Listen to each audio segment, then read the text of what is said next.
Eagles. Eagles.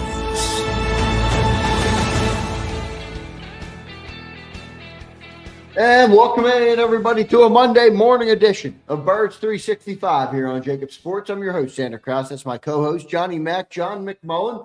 Fresh back with you, a full week in front of us, a big week in front of us for the Philadelphia Eagles. Joint practices with the Patriots this week, and we are fresh coming off the very first game, a preseason game for the Philadelphia Eagles that took place on Saturday evening.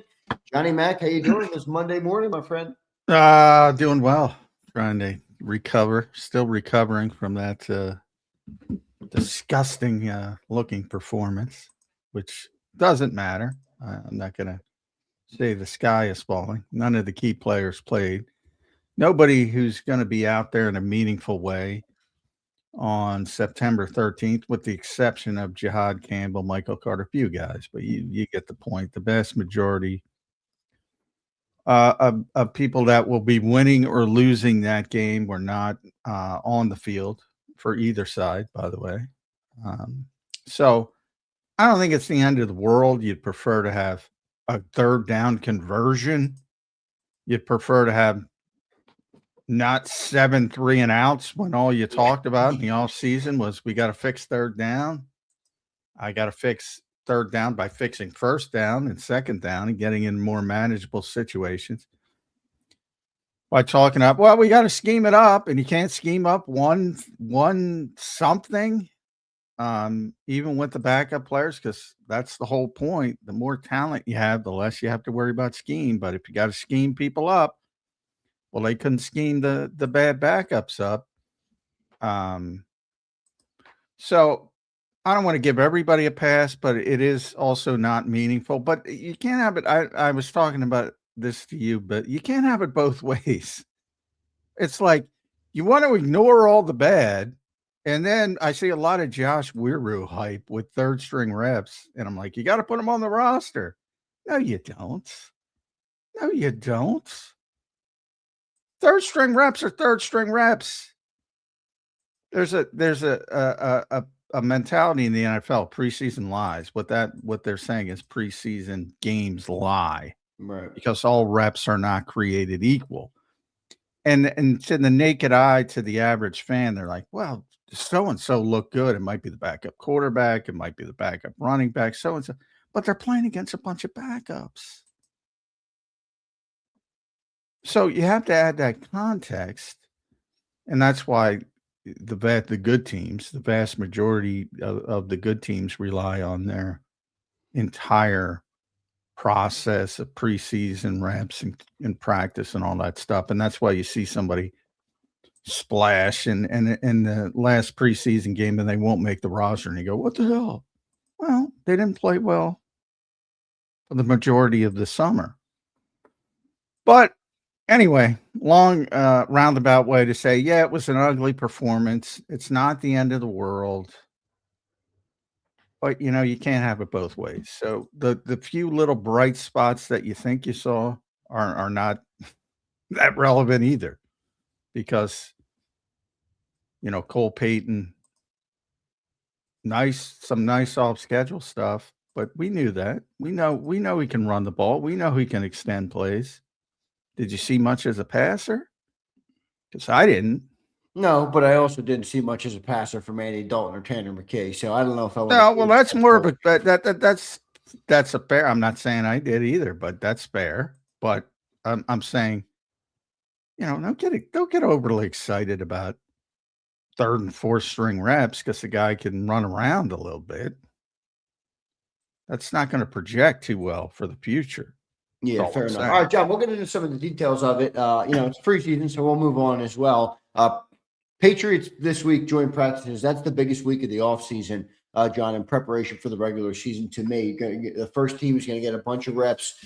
They travel to New England. John, just give us a schedule real quick here this morning on a Monday morning for what that looks like. I know they practiced today. So normally when they practice, everybody, we're not live, but they moved it a little later on. So we have a full live show this morning. And then we'll follow up a little bit with a brief show this evening to follow up and see what happened at practice today. John, give us the rundown on the week.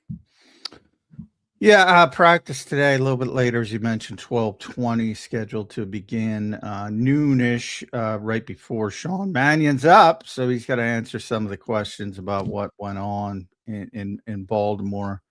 And then tomorrow is a walkthrough, and after the walkthrough, they're heading up to New England, Foxborough, Boston, Providence, wherever you prefer to stay. But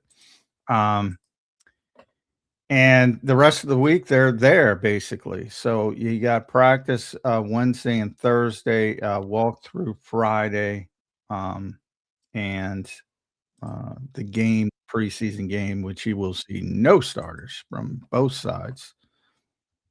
I mean, I don't know Mike Vrabel, but my presumption is he'll err on the same side and say we're getting. Yeah, I don't think they played in their first. Did the Patriots starters play in their first preseason game? I know. I don't know. I know Drake May didn't, but maybe they had a couple defensive guys like we did. I'm not sure. Yeah. My presumption is they'll take the same approach, but you never know. So I just put that in there. But and yeah, so the rest of the week will be in Foxborough. And I'm not going to be there. I'd like to go. Got too much stuff going on. But yeah, and it's a shame because it is the most important, I think, week of the summer. Yeah, agreed. So that means Birds 365 will have morning shows every day, right? Yeah. So morning shows every day, everybody. So a normal week here on Birds 365, which we were good.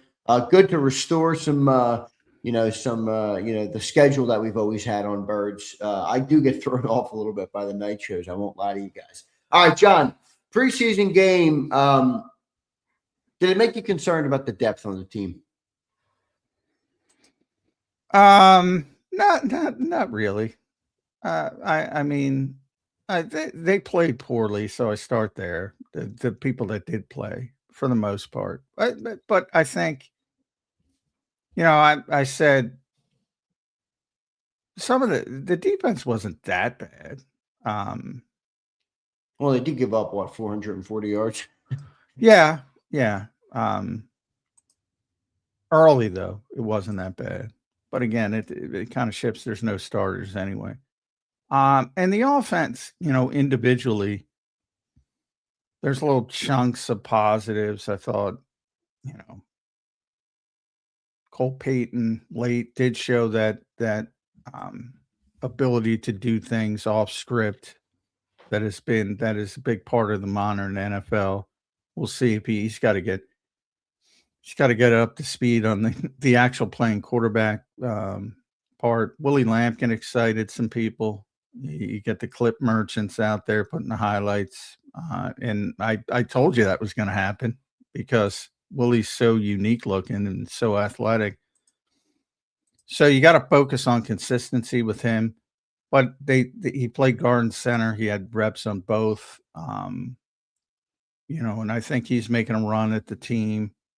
Will Shipley showed some things. He's not on the bubble. Anybody who tells you Will Shipley's on the bubble, he's not on the bubble. They don't have the backs. I mean, how could he be on the bubble? They're not going to keep him. A lot of people, I see a lot of people in their 53s. I don't know if he's going to be. Well, they don't pay attention to special teams, number one. He's the personal protector. And he'll be the kickoff returner. They're trying some other people, but they don't really have anybody to do it. So, he had the two nice runs, which were about the only positive thing in the first half. And Markel Bell was a part of those runs as well. I thought he did pretty well at right tackle, and that's a positive because he played in college at left tackle. But here, the projection is hopefully heir apparent to Lane Johnson. I thought he did well. Positive. I put a positive in his category. John Njoku was somebody nobody talks about, but I thought he showed up, played left guard and left tackle. Is a potential backup offensive lineman, especially if you want to trade Fred. I think he could be relevant. skill people didn't look good. Darius Cooper didn't look good. That was a disappointment. After the strong camp to start, Jake Majors didn't look good. He had a strong camp. I think he's sort of taken a backseat. The tight ends are, that might be the weakest part of this team.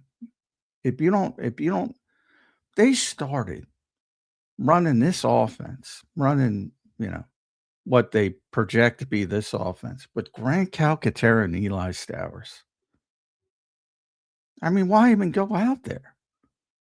Neither of them can block. And it started right away with first play of the game. Yeah.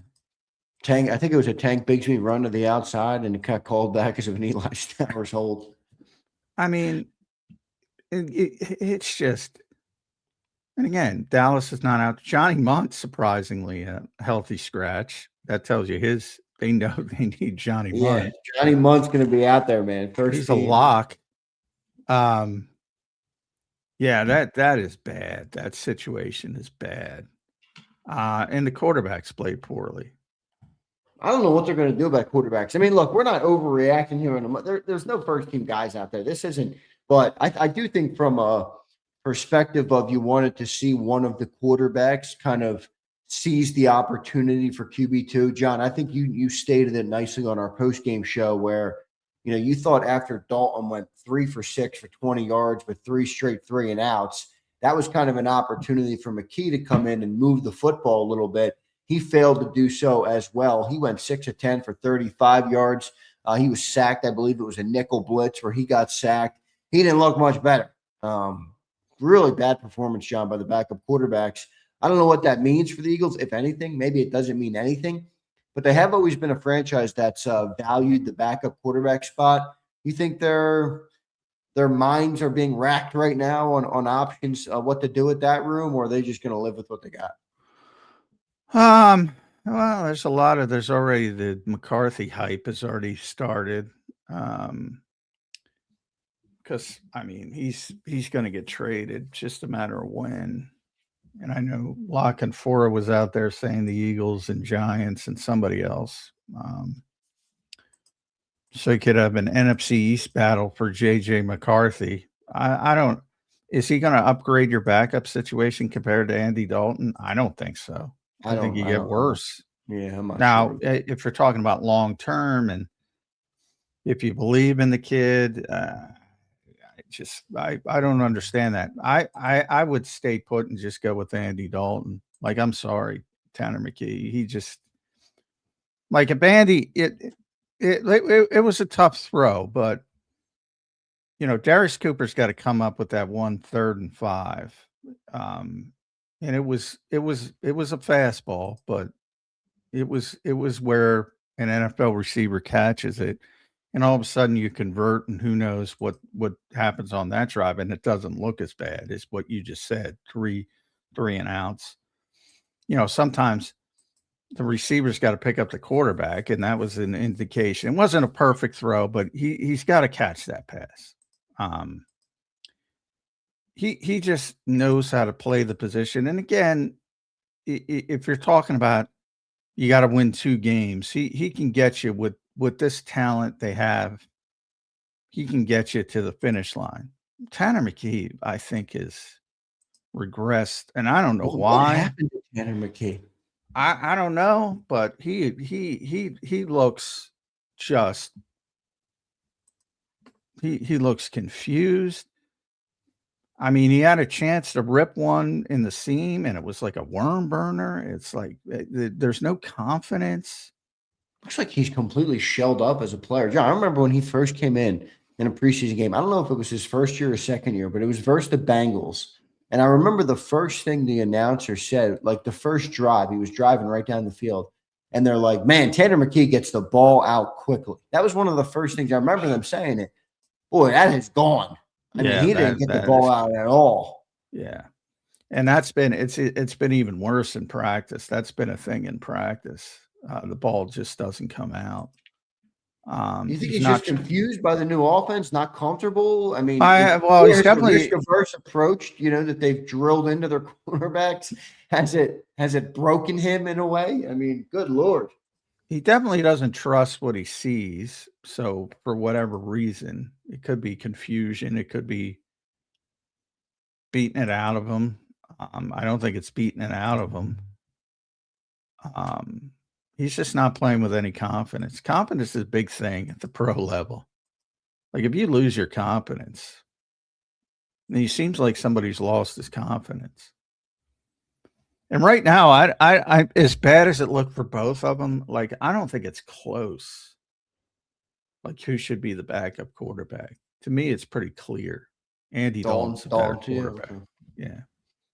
What do you think they would do with McKee? Would he be a trade? I mean, I don't know here. Yeah, you'll trade him. Somebody will give you, but you're talking about a day 3 pick, obviously. Like a 6 or a 7? Yeah. I think it's like a 7, honestly. It's Howie. Maybe he can get a condition to get it up to a 4 if he plays some. But it's a long way from asking for a 2nd round pick, like they were talking about. Yeah, I don't even know if I want Cole Payton as the 3rd quarterback. I might keep them both and put Cole Payton on the practice squad. But I don't want J.J. McCarthy.